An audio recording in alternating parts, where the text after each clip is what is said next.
And good morning. Welcome to Hobby Evolution, episode 1322. Happy Thursday. I'm a little tardy this morning. The past week finally caught up to me. I was very tired. I was going to sleep in longer, but there was puppy kisses. Lots of puppy kisses.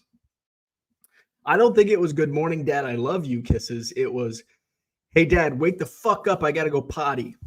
Those types of puppy kisses. So here we are. Ernie went potty, pooped and peed. He's back in bed. Looking forward to another day at doggy daycare so I can get some work done. Hey, this Saturday, I'm going to be in Rockford, IBEW Banquet Hall. I'll be in Rockford at the Rockford Card Show. I'll have quarter boxes. I'll have some dollar boxes. So come out and see me, Rockford, Illinois, this Saturday. What is it, November 9th? So I'm looking forward to getting back to Rockford. I haven't set up in Rockford in 8 months, 6 months. I think it was last spring, maybe even in the winter when I last set up in Rockford. And you know, it's funny, card shows, and we're all from different areas. I know some people are from the Chicago suburbs in here, and some are here in Wisconsin. So you kind of know what the card show scene is like in this area. But for those not in Illinois or Wisconsin, it still baffles me a little bit, especially the I-39 corridor. So Rockford, Janesville, Madison, all right on Interstate 39. And we see different clientele, different people walking the show floor in each of those. And it's only an hour between Rockford and Madison. In Janesville, smack dab in the middle. It's 30 minutes both ways. Madison to Janesville, Janesville to Rockford. And yet, I see different people in Madison, different people shop in my bargain boxes in Madison to Janesville to Rockford. It's strange. It really is. Now, I do have customers that will see me in Rockford, they'll see me in Janesville, and they'll see me in Madison, but it's very few, very few. So I am, in that regard, I am excited to get back to Rockford because it has been so long. So I can see some new faces coming to my table. And who knows, I haven't even processed what I picked up this past weekend, but slowly but surely uncovering myself from shipping. I think I got down to about 150 orders to ship yesterday, so I'm making headway because I was closing in on 500 when I got back on Monday morning. I'm at 192 right now. So I did have some auctions end last night. I've got more auctions ending tonight, some good stuff. 99centcards.com. Check it out. On the Buy It Now section, you can buy 7 or more cards at regular price. You'll save 25% off at checkout. That code does not apply to auctions. You're already going to get steals and deals in the auctions, 99-cent auctions, and there's more ending tonight. I think it's all autographs tonight. I think there's over 100 autographs ending at auction tonight. We take a few days break and then return with our Tuesday night auctions. If I get a chance, I want to get some auctions loaded for tonight to end next Thursday, but we'll see how sales go and how fast I can get shipping done today, which is a great problem to have. So that's kind of what's going on around here. What else? What else? I hit a roadblock. Talking about 99centcards.com. I hit a roadblock. I did add some Allen and Ginter to my eBay store. Some more. I added minis. Those are a pain because you can't run those through the scanner. I think the only way you can run the mini cards through a scanner, through a feed scanner, is by putting them in top loaders, and that just defeats the purpose of speed because you have to top load them and then feed them. It takes longer. I won't say a lot, but it does take longer to scan those in top loaders. So you're basically, it's a push. So I just did some couch listing last night. And I think I added like 50 last night, and I added 30 or 40 the night before. So I am getting some of those minis added to the Buy It Now section. They're all $2. A couple of them, I think I put it like $2.50 or maybe $4, depending on who it was or which parallel it was. But for the most part, they're all $2 each. Of course, you'll save 25% off if you buy 7 or more. So yeah, we watched some TV last night.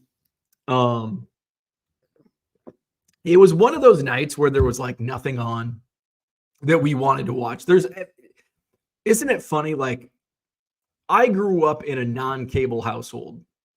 We had cable. We even had like HBO and Showtime, like in the early 80s, early to mid 80s. And then when my dad built the house and he went like super, like we didn't have central air. He built a house without central air. And it still doesn't have central air. And he like swore off cable until I moved out of the house. It's like as soon as I moved out of the house, my dad's like, let's get DirecTV. So I grew up with 4, 6, 8, and 18, 4 channels plus PBS, CBS, NBC, ABC, Fox, and PBS. And so where am I going with this story? Oh, so it was always like, there's nothing on TV. Like, well, you've got 5 channels and a VCR and video game. It's like in 1989, I would complain about there's nothing on TV, and my dad would be like, oh, you've got 5 channels. You've got a VCR. Go to the grocery, go to the IGA, rent a VCR tape. You've got video, you've got Nintendo. And now it's like we have all of this shit. We have the internet now at our fingertips from our freaking phone. We have, I can't even say thousands of channels because we got YouTube. Shit, you're watching me right now. Like dumbasses in their basement. Can you imagine that? If you say there's just nothing to watch. We say that still today. Can you imagine my dad's looking from above? Sorry, Dad. He's looking from above and he's like, you're complaining that there's nothing on TV when you can watch nerds in their basement talk about baseball cards? Like, what the fuck? Back in my day. So we were looking for something to watch last night. We ended up watching, there was, I was going through Hulu the other day and I saw something that looked interesting that both my wife and I would enjoy. And then I'm like, I told my wife last night, I'm like, oh, go to Hulu. There's something that looked interesting. Couldn't find it. Then we watched we started to watch Grotesquerie, I think is what it's called on Hulu. Terrible. Like she's like, my wife's like, this is really weird. And I'm like, yeah. I'm like, I'm not even paying attention. She's like, let's watch something else. I'm like, so there was a new episode that we had not watched of Only Murders in the Building, which I think was the finale. So we watched the last episode of that last night. And then my wife's like, I just don't know what to watch. And I'm like, it's like 8 o'clock. It's a little after 8 o'clock. And I'm like, oh, we could watch Western Illinois basketball. And she's like, I don't care. Like she was working. Had her laptop and she was doing stuff. So she's like, I don't care. You can have the remote. I'm like, oh my God, I get the remote upstairs. So I watched Western Illinois. They had West Coast money games last night and 2 nights ago. They beat San Jose, and as I think it's John Rothstein calls it, the epitome of brutality when a host money game team loses to a low major. Western Illinois beat San Jose State the other night, which was the epitome of brutality.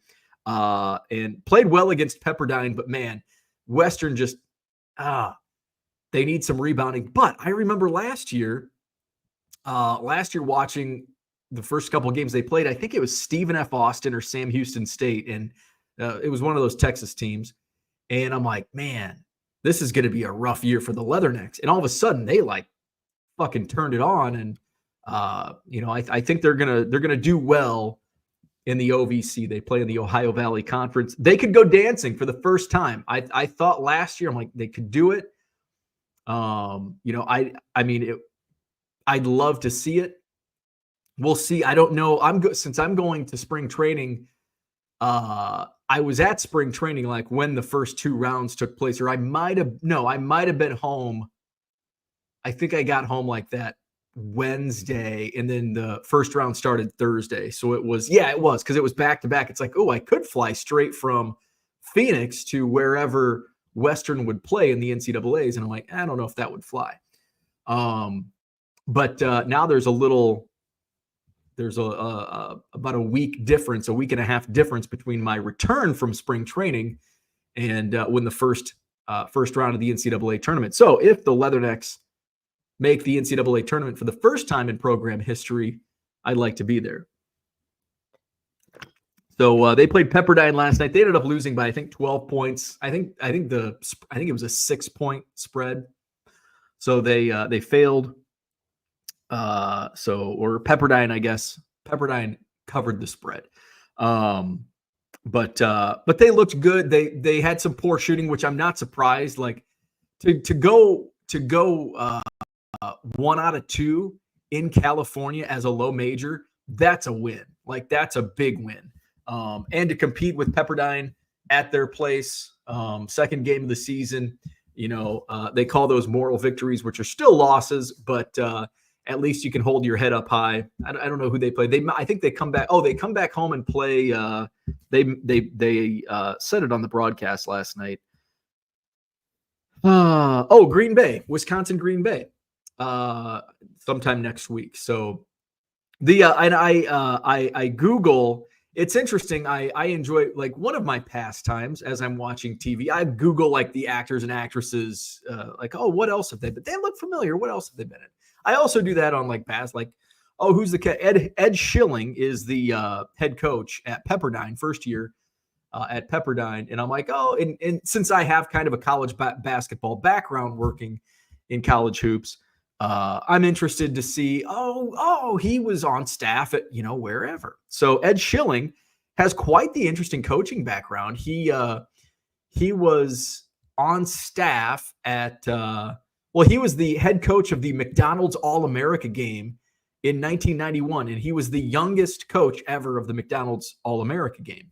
And then he went and he was on staff with John Calipari at UMass during the Marcus Camby era. And then he was the first hire for Calipari when he went to the New Jersey Nets. He was the youngest assistant coach in the NBA under John Calipari for the New Jersey Nets. And then he went off, and then he's bounced around. But I found that very interesting. I think he's also coached at Wright. He was the head coach at Wright State. So very interesting background. And then the announcer reminded me of, who was the 80s voiceover guy that just, for whatever reason, when I hear the voice, it's like, oh, the 80s voiceover guy. So he sounds like the 80s voiceover guy. His name's Al Epstein, and he's got like, he looks like, he kind of looks like a burned out hippie. Don Pardo. I don't know if it's Don Pardo. Kind of sounds like, and it might be, who's Gomez Adams? Who played Gomez Adams? What was that guy's name? That's the voice, and maybe Gomez Adams did some 80s voiceover work. But he sounds like, the hell's his name? The original, not the new.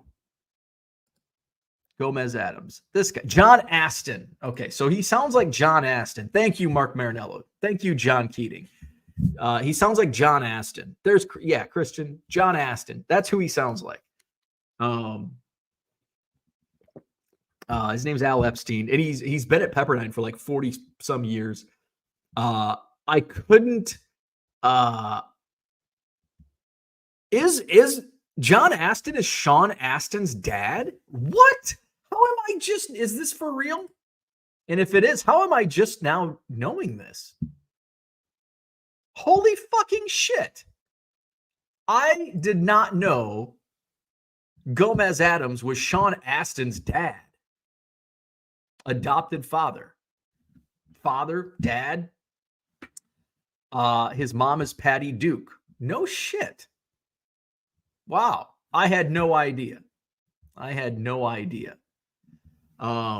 So John Aston, his voice twin, Al Epstein, Pepperdine, longtime broadcaster. Kind of looks like a burned out hippie. He's got the mustache. He's got the. I wonder if I can find just to. I don't have to explain it. I can just show you. He did a good job, but he kind of here's John Aston, sound alike. Al Epstein.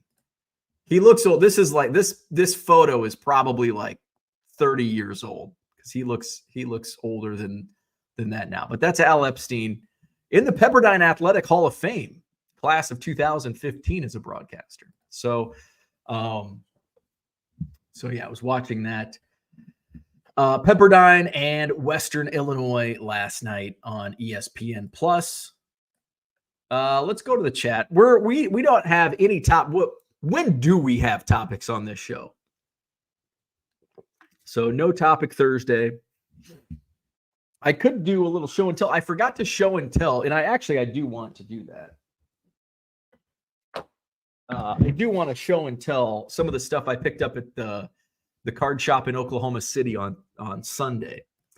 Andy Mack is here. What's going on? Good morning. Victor, what's happening? Good morning. David's in the house. Good morning. Boston Smoke is here. What's up? Scott Hermanson, good morning. Cooter says it's about effing time. I know. I was tired. No excuses. Wasn't the coffee maker. Wasn't the puppy. Wasn't the internet. It was me. I was just lazy. Didn't want to get out of bed. Mark, good morning. HBG, what's happening? I think that's the best thing about working for yourself. But it's there's more on the line. I guess it depends on your job. But if you just go into the office I'm going to sleep in an hour. I'm going to be an hour late for work at the office. Yeah, you don't miss much, depending on what you do. But working for yourself, that's an hour of productivity that I just lost. Well, I guess it was 30 minutes that I lost. But it's also sometimes you need that. Sometimes you need a little, and you can do that without you can't do that. Kyle, good morning.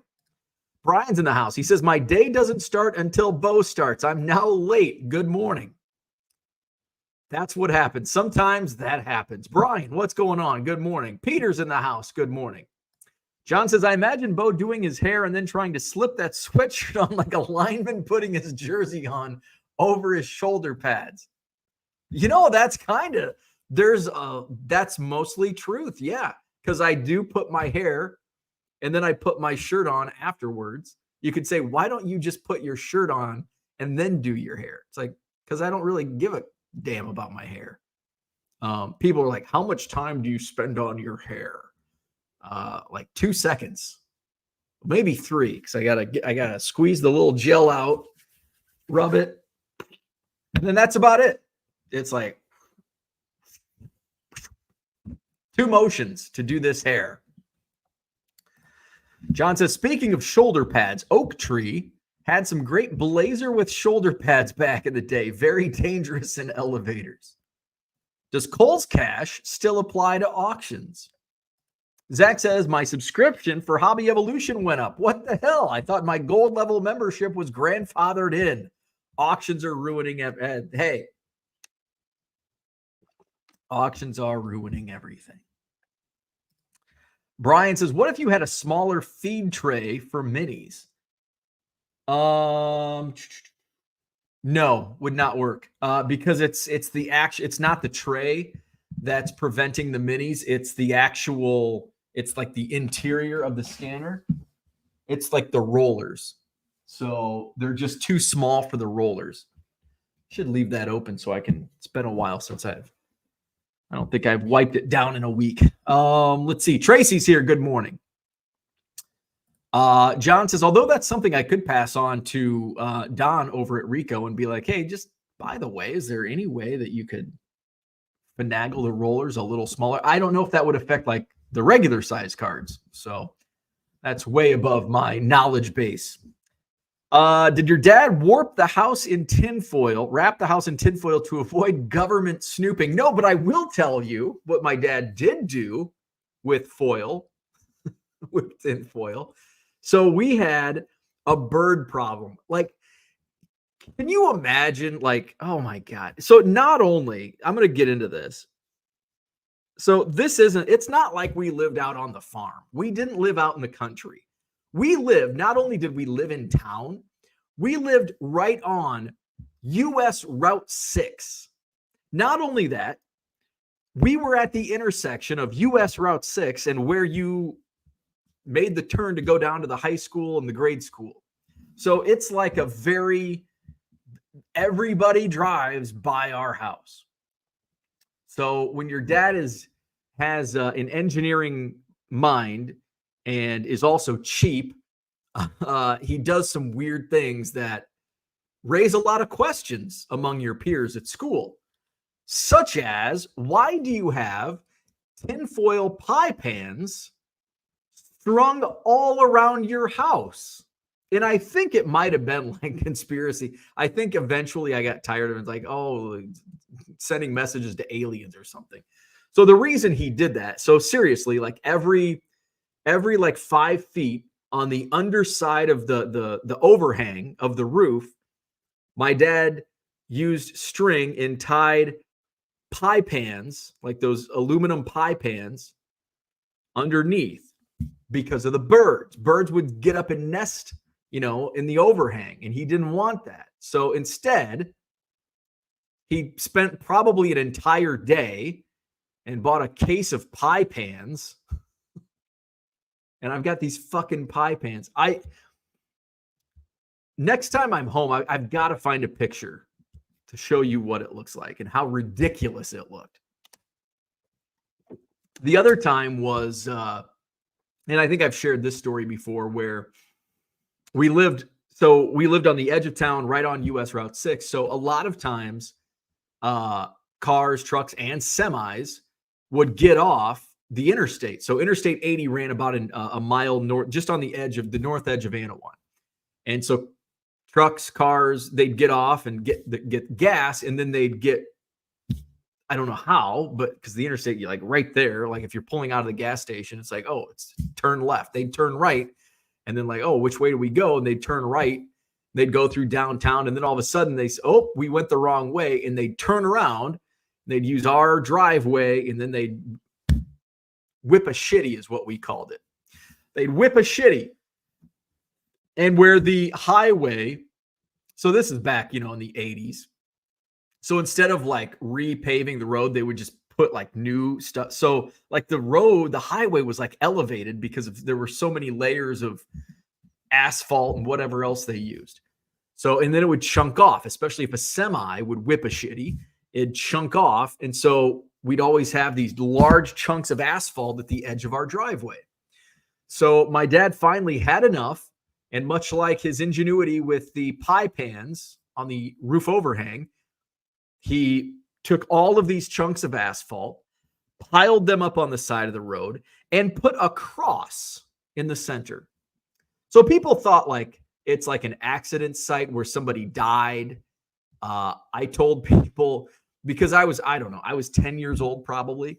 And so I would come home from school and I'm like, God, everybody's asking me why there's a cross in our front yard. And so I think my dad just jokingly says, tell them that's where we put your aunt's ashes. Because I think my aunt had just recently died. So that's what I did. I told my classmates that would ask, I'm like, oh, that's where we buried my aunt. And I didn't get many questions after that. Cooter says, don't complain, Zach. The Oklahoma legislature is blocking card dealer access to hobby content. Central air doesn't circulate the cigarette smoke as fast. Smart. That's true. Ceiling fans and window air conditioners. Smoky haze in the Thompson house in the 1980s and 90s. John says, ours was the last household to have Atari, VCR, cable, and never had a microwave. Not sure if it was by design or dopey parents. I was late to the game on Atari. I never had Atari because that preceded. Nintendo was out by the time I was a kid. I was a little late getting Nintendo, but I still had a Nintendo fairly early on. Never had cable. I had cable when I was like 3 or 4. but then it was no cable until I moved out of the house. And that was the first thing when I got my own apartment. That was the first thing. I was so happy to get cable. Like, oh my God, I can watch TV, more than 4 channels. And we had microwave. But you're older. You were in the older generation. You're a boomer. Central air was installed so that we could sell the house after my mom died. Hey, that's smart. Jody says, good morning. I finally drank your Kool-Aid and bought an Allen and Ginter box, and it was a hot box. Can't complain about that. Congrats. That's a nice hit. Hot boxes cool down real fast. That is true. It's science. It is. It's a satellite dish, not a satellite. How many times in your youth were you told, go get me another beer and turn the channel to number 6? Oh, more than I can count. More than I can count. We had an old beer fridge in the garage. Old Milwaukee. Old Milwaukee was the beer of choice that I'd have to go run and have to go get my dad an Old Milwaukee. And yeah, I was the remote for a while. It was a while until we got a TV with a remote. That was big. That was big. Yeah, like turn the channel. It's like there's only 4 channels to choose for. So it's not like it was a lot of work. It's not like I had to sit at the TV. Nope.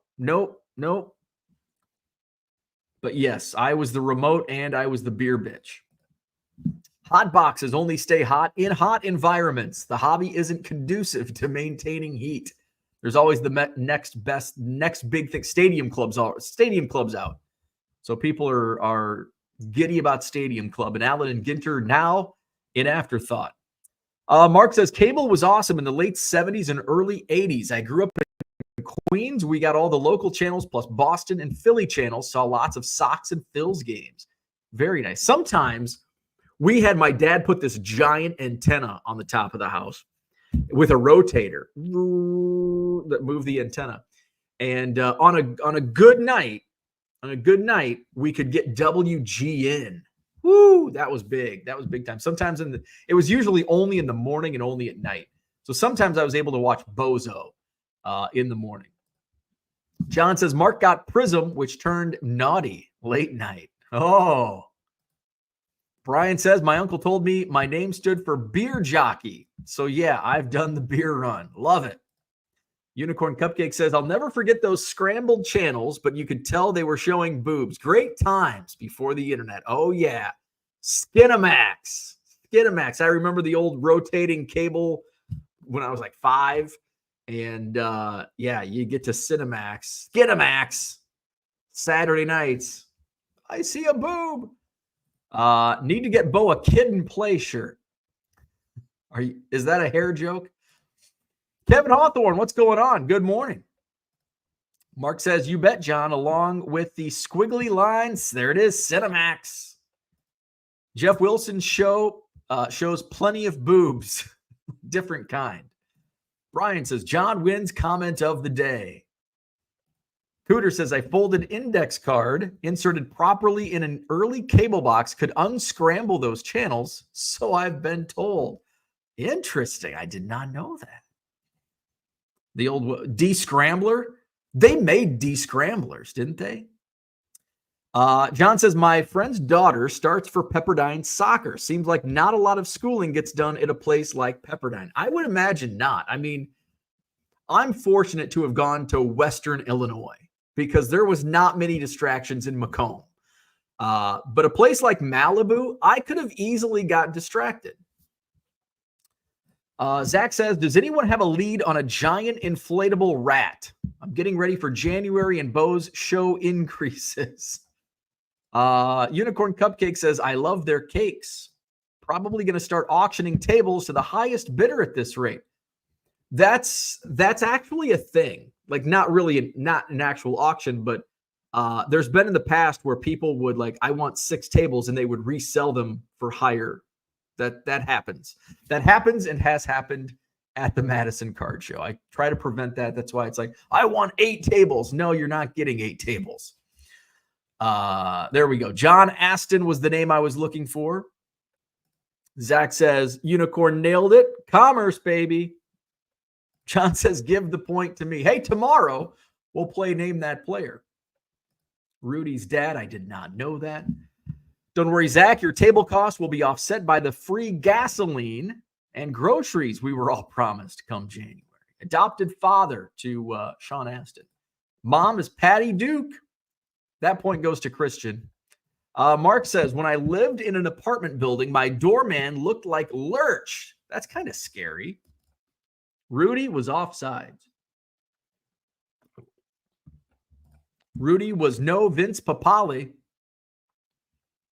Al Epstein looks like an LDS elder. No Topic Thursday. Copyright it. Patty Duke had a show in the 60s about identical cousins. Guess they ran out of ideas. Was that the Patty Duke show? I remember that being on Nick at Night, watching Patty Duke on, but that was at a friend's house.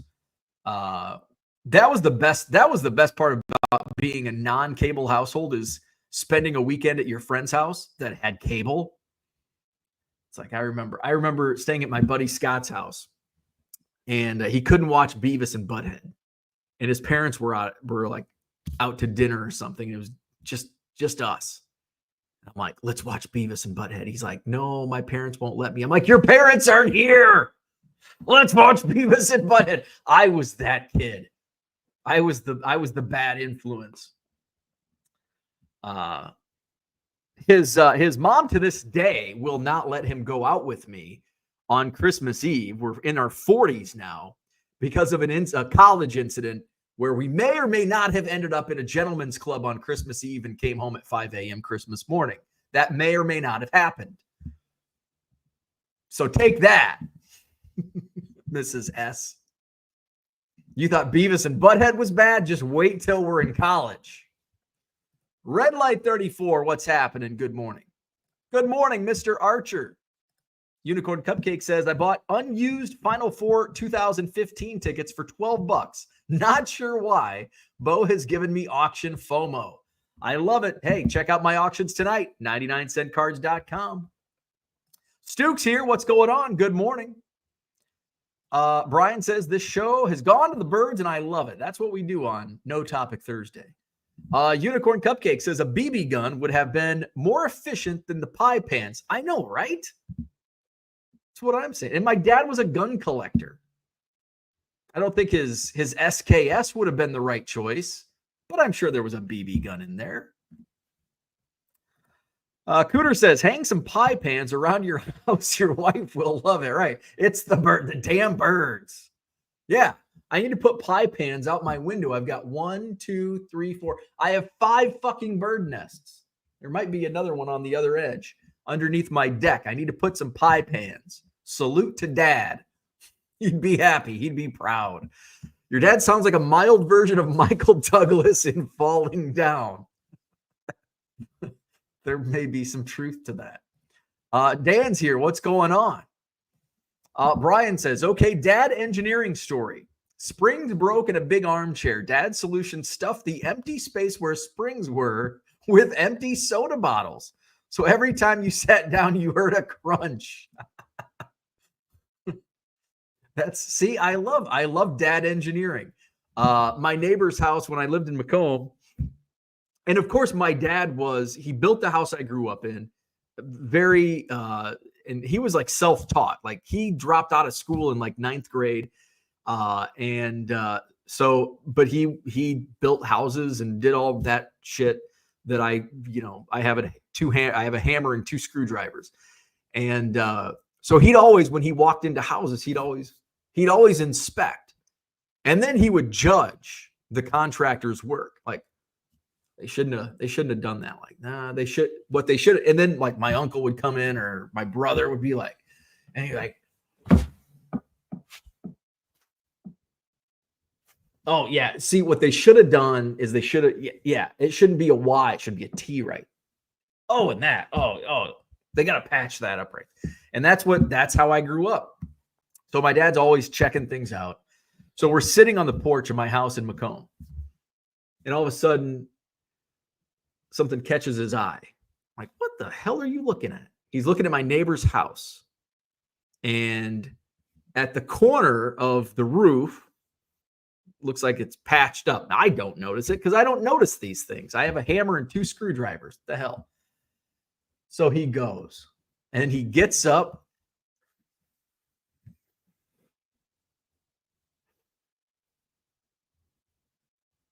What in the hell?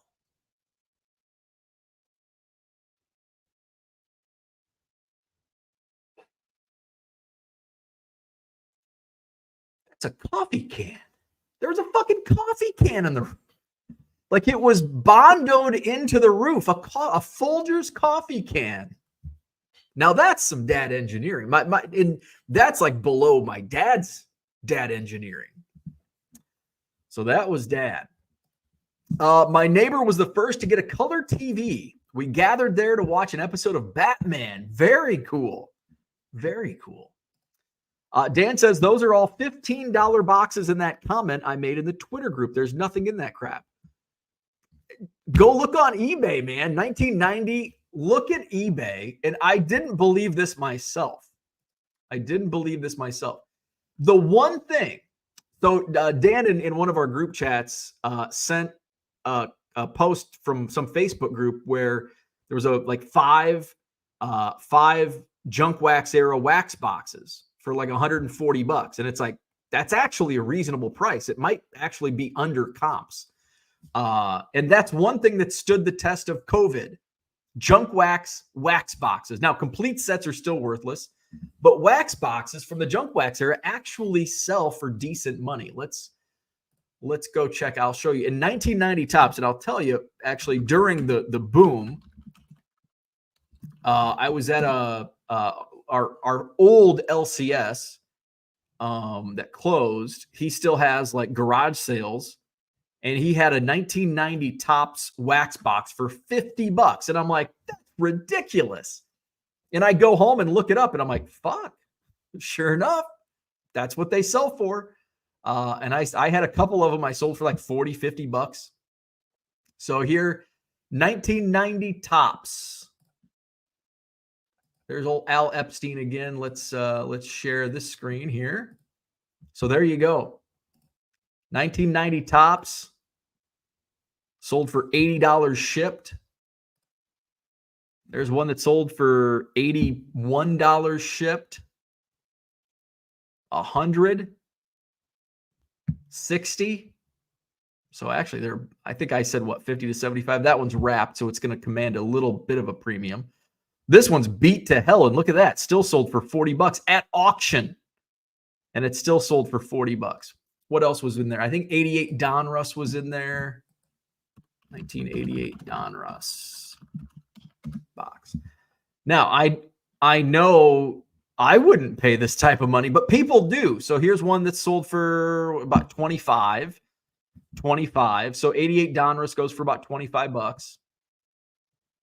What else was in there? 90 Fleer. I think 90 Fleer is another box that's low price, like in the $20 range, $20, $25. So yeah, 25, 20. What was the other? So those were 3 of them. 91 Upper Deck. So basically the 90 Topps is carrying it because I don't think 91 Upper Deck. I think those are probably same as Upper Deck. Baseball box. I think those are in the $25 range also. Oh, maybe not. $40. Almost 50. $40. So yeah, 40 to $50 on 91 Upper Deck. So yeah, I mean, you're at like $100, over $100 just on the Upper Deck and 90 Topps alone. Let's see. Dan is downloading The Ritual Killer. So if you find junk wax boxes for like $5, buy them because they're a good investment. I said it, the I word. Matt never had the Atari. By the way, I got to see Matt at the Dallas Card Show on Saturday. Great running into you. Never had the Atari, but the Intellivision was where it was at. Why settle for a joystick when you could have a disc and keypad? See, I never had Intellivision. I remember my babysitter having an Atari because they had kids that were older, probably old like John Keating. They had the Atari. I don't remember ever playing in television though. But I remember playing Atari, and one of my classmates, he had one older brother, so he had an Atari. And I remember third grade, maybe fourth grade, his birthday party, we were playing Atari, and it's like these games suck because by that time we had Nintendo, and I don't think Sega or Super Nintendo had come out yet, but we had Nintendo, and Nintendo was certainly a step up from Atari. It's like these games suck. Let's play Nintendo. Unicorn Cupcake says, wonder what your dad would think if you told him you got a hot box. He wouldn't be thinking baseball cards, that's for sure. Royals 417 says, our first cable system had 10 channels. All I cared about was WGN and WTBS. Grew up watching a drunk Harry Carey every summer afternoon. Hell yeah, go Cubs. Brian says, Dutch auction for Madison Card Show would be fun. I've thought about just jacking the prices up for like new dealers. Like, okay, if you want to set up, you got to pay $100 for this table. And just to see like what it would, it's like a test market. Test the market. And I'm sure a lot of people would pay that. Tracy says, I remember when getting a microwave was a huge deal at our house. I don't remember buying our family's first microwave, but I do remember buying a microwave because I think we had already had a microwave. I think we had a microwave. Like, I don't remember not having a microwave. But again, I grew up, I was born in 82. So by the time I can remember things, microwaves were pretty, mainstream by, 85. But I do remember buying my grandma a microwave at Walmart. And for whatever reason, that sticks in my memory as buying a microwave at Walmart for my grandma.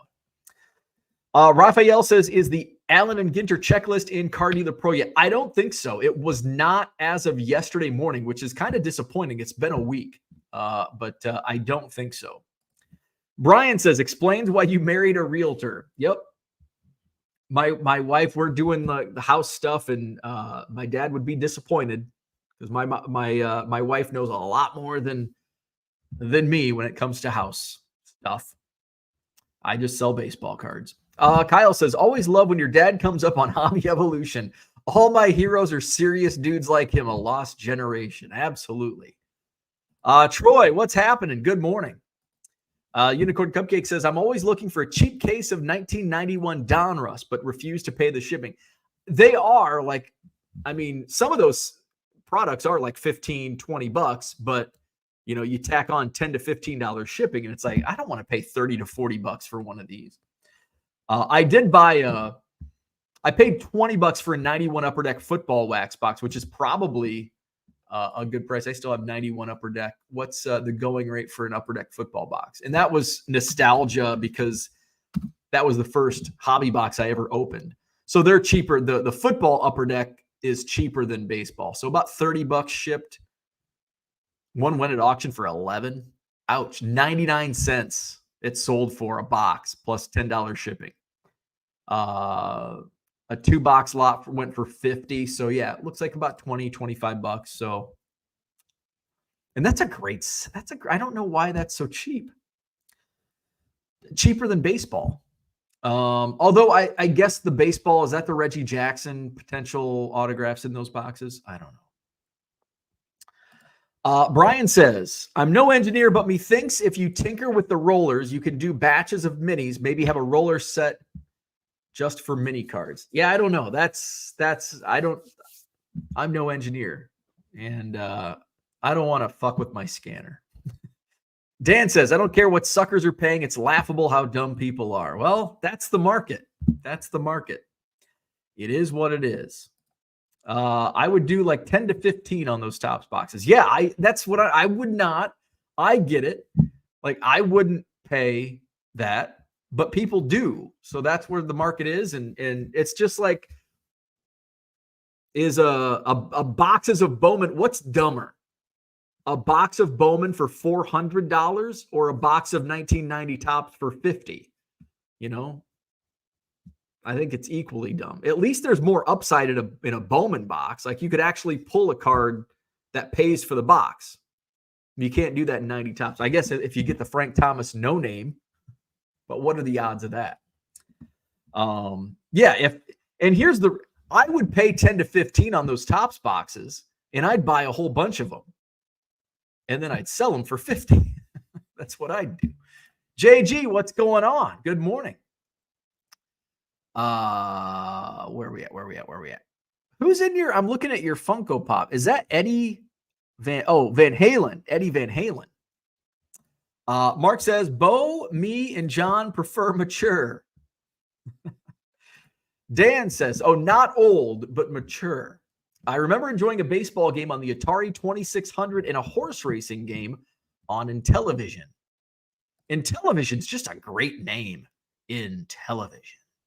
Intellivision led to many gambling addictions, horse racing, poker, and blackjack. My math skills were pretty good. Bargain Boxer, what's up? What was your best steal and deal from Dallas? I did not get any steals and deals in Dallas.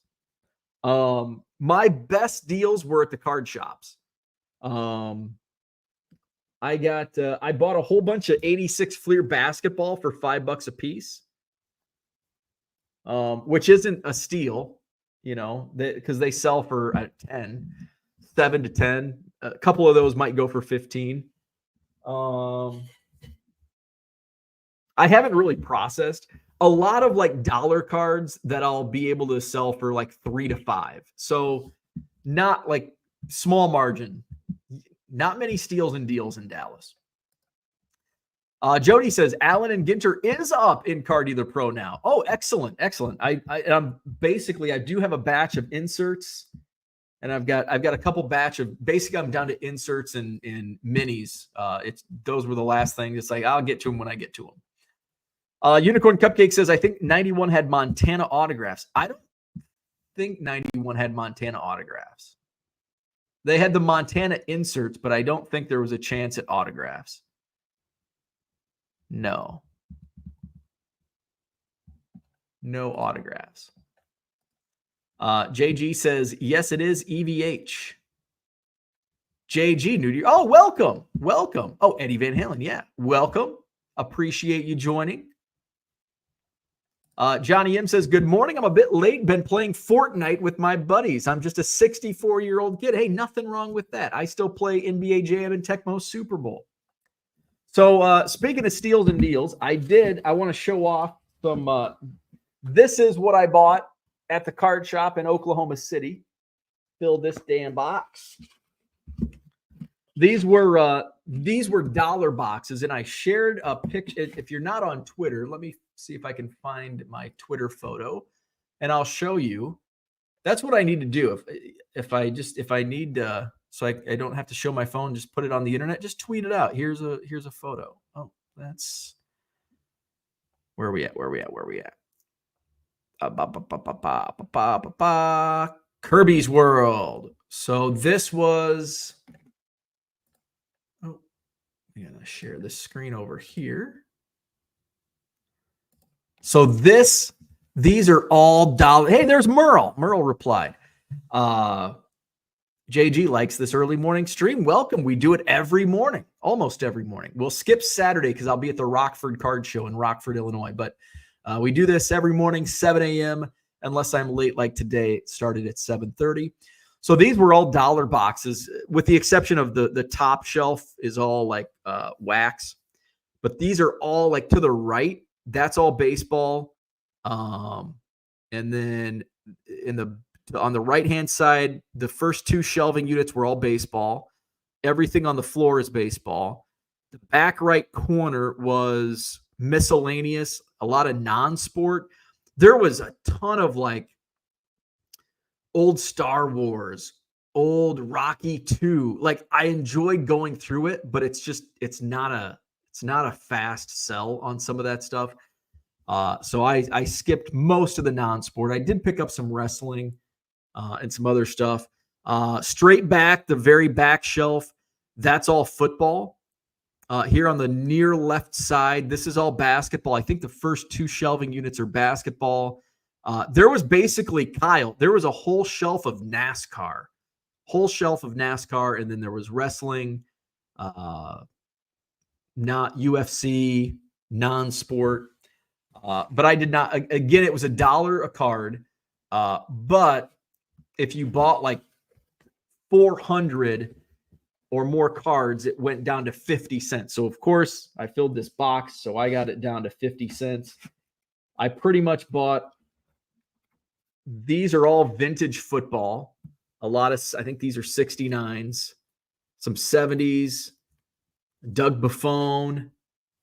So vintage football, early 70s vintage football is usually and these are in really good condition. I was down there with Cooter, and Cooter's like, he's like, these are in really nice condition. So he's like, these are, not good, but look at these. These are real nice because there's vintage baseball. So I mean, at 50 cents a card. Now, this was not a purchase. Like, I'm probably not going to sell this, but I love this card because it's the 85 Topps WWF design with my favorite wrestler of all time, Doink the Clown. I picked up the Motor City Machine Guns. They're kind of a big independent tag team. I don't know if it's worth anything. Here's an old Jimmy the Superfly Snuka sticker. Bruiser Brody. So those are some of the wrestling cards. Wonder Bread All-Stars, a whole bunch of these. So that's some vintage football. Let's see. Cody, what's going on? Instagram. Okay, I'll check Instagram. Here's for the PC, Kate Horton. I don't know if I have that or not. Shohei, I picked up a couple Shohei Otanis. I'll buy Shohei Otanis for 50 cents all day. Jackie Robinson's another one that for 50 cents, he sells well.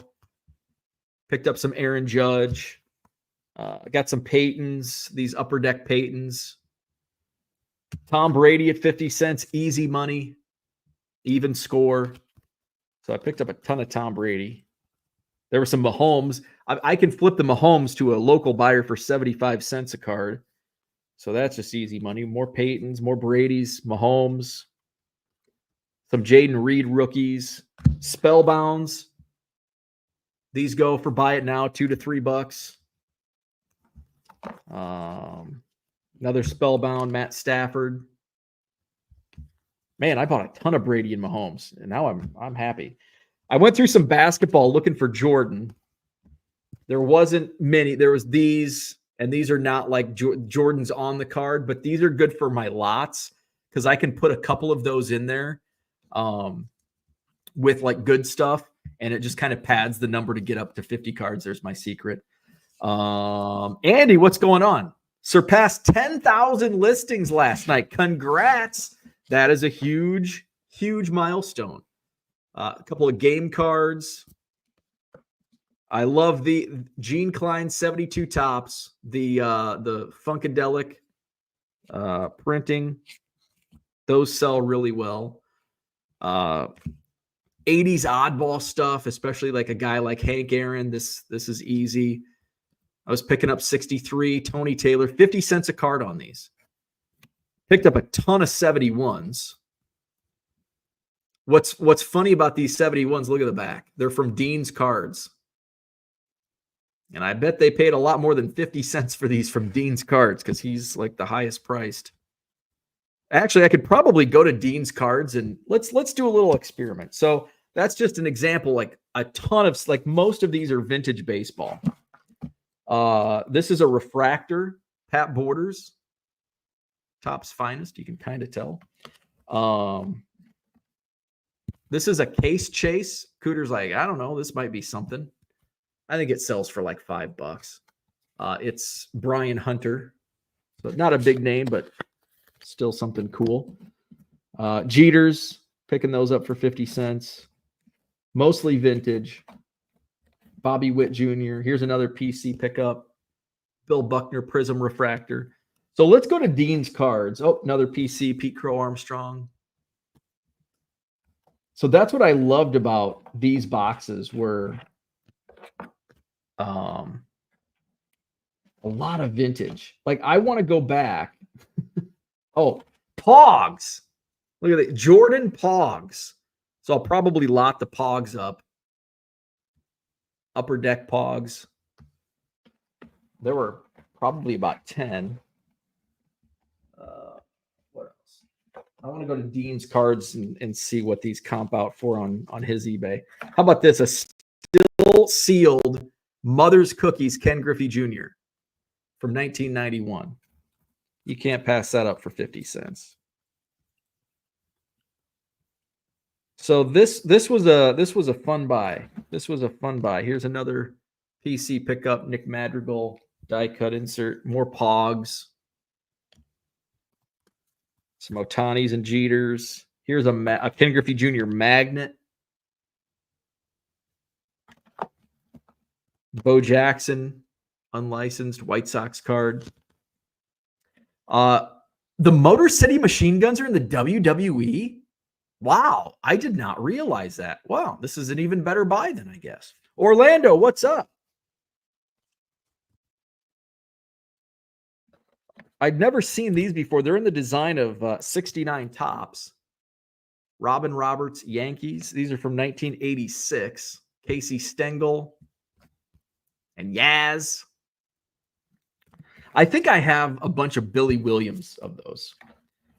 Let's see. Unicorn Cupcake says, only thing I bought from Dean's is the 1938 Horrors of War cards. Everything else I've searched there is priced higher than eBay. Yeah, they are high priced.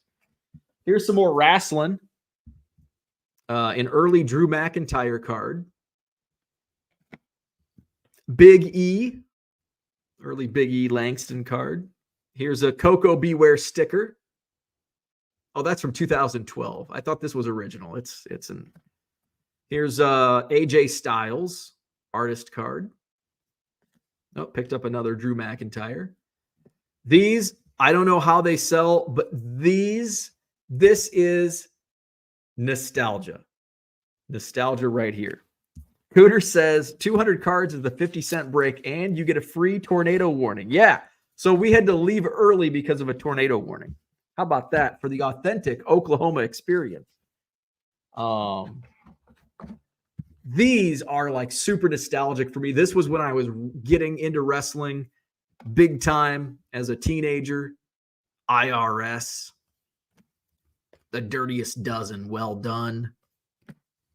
Bob Backlund, Tatanka, Crush, an early Diesel card. This might be his rookie card. I'll have to look that up. We're going to look that up. What was the other? Oh, shit. I put the Dean's cards away. Shit. Where were the Dean's cards at?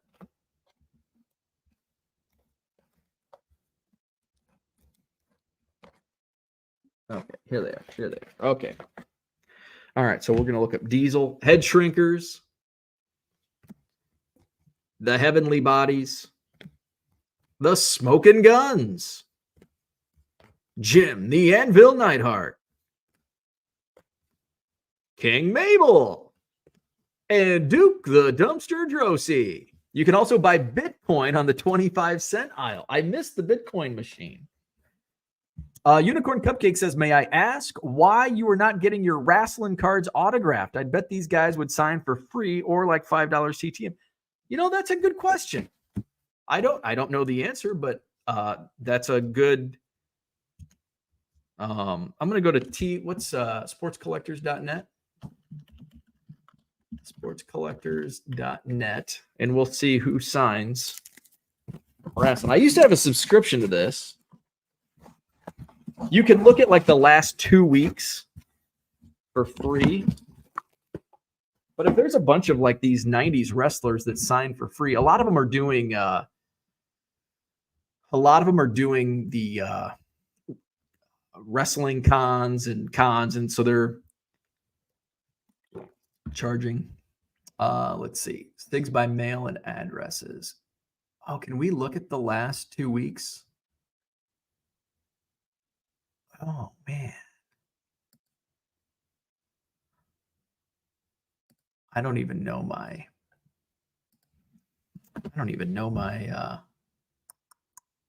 I wonder if I'm 1 million Cubs. I might have, on my last subscription, I might have done. Oh, shit. It worked. I was able to log in. My subscription expired. Okay, but I can access here. So and if you just joined us, that's the dollar aisle where I bought these cards that I just showed off. Kirby's World in Oklahoma City. Let's share sportscollectors.net. Okay, so sportscollectors.net, if you're TTM, this is like a must website if you're into through the mail autographs. So let's see, we've got other sports, latest successes. So it doesn't break it down to wrestling. So we might not have any luck. There's Vince Russo.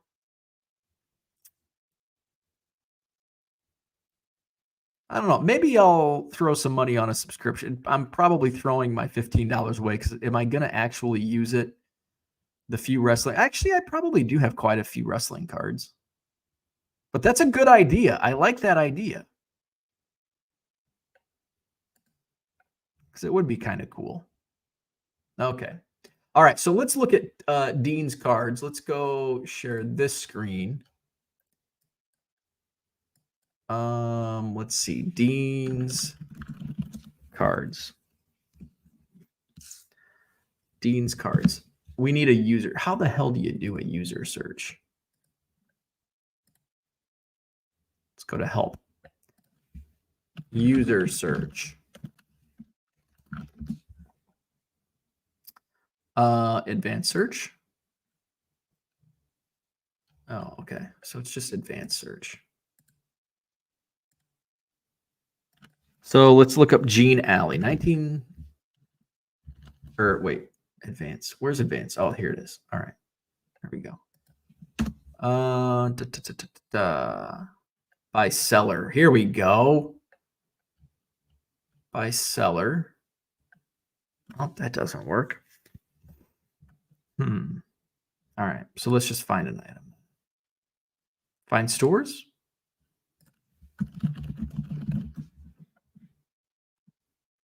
Dean's Sports Cards. I think this is it.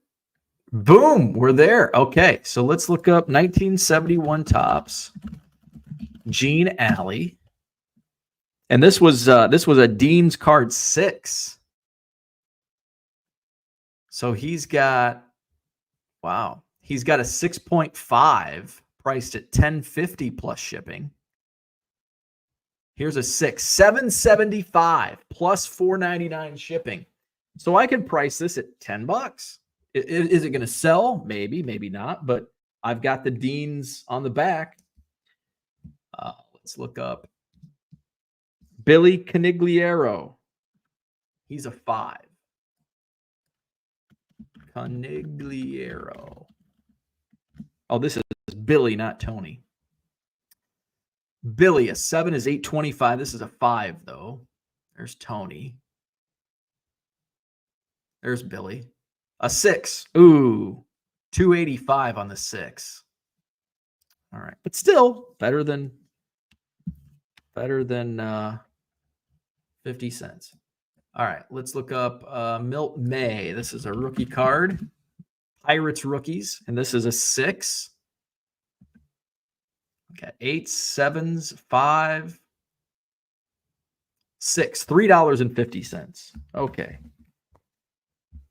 All right. And last thing we want to look up, I want to look up the action-packed Diesel.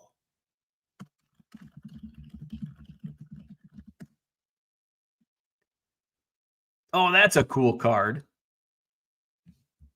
I got card number 21. $2.50 plus $1.25 shipping. All right. Okay, so there you go.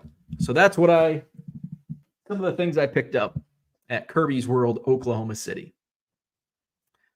Let's see, where are we at? Bouncer Slab and Real Nature. What's up? Thank goodness I've already collected while owning 2 card shops. Plenty of card signings and autographed everything, including hundreds of bats. Very nice. Over 100,000 Pokemon foils, art cards, secret rares. You too. Thanks for jumping on. Unicorn Cupcake says E-Trade Tony also has a ton of rare cards but wants crazy prices. But to be fair, I would too. Absolutely. Absolutely. So that's what I had for today. Nothing. It was a show about nothing. No topic Thursday. So hit the like button if you haven't already. Subscribe to the channel. Hit up my eBay store, 99centcards.com. I've got auctions ending tonight. I've got the auction screen up. I've got the eBay screen up. Let's go to, let's see. Actually, you know what? Let's go over here. Let's share this screen instead. There we go. So here's some auctions. Speaking of autographs, I've got an Al Kaline autograph from the 1978 TCMA set, the 1960s. That ends tonight. We've got Malcolm Jenkins, couple autographs. Actually, tonight's all autographs now that I think about it. Aaron Sabato, Leaf Trinity autograph number /15. Spencer Howard. So these auctions all end tonight. So get those bids in, 99centcards.com. You're going to get some steals and deals. A lot of these will sell for 99 cents. So get those bids in. Hell, even if you can grab them for a couple bucks, a good deal. I think all of these were, I think the lowest buy it now price I had on these was $5. But obviously they didn't sell. So we're throwing them at auction. Some of them were a lot higher than $5, but here you go. So check it out, 99centcards.com. I think there's over 100 ending tonight, and they're all autographs. 99centcards.com. On the buy it now side, you can buy 7 or more cards at regular price. You'll save 25% off at checkout. That does not apply to the auctions. Buy it now only for the 25% deal, but you'll find some steals and deals in the store as well. So like, subscribe. We're going to do this again tomorrow morning. It's Friday. It's the free-for-all. We play Name That Player. See you tomorrow morning.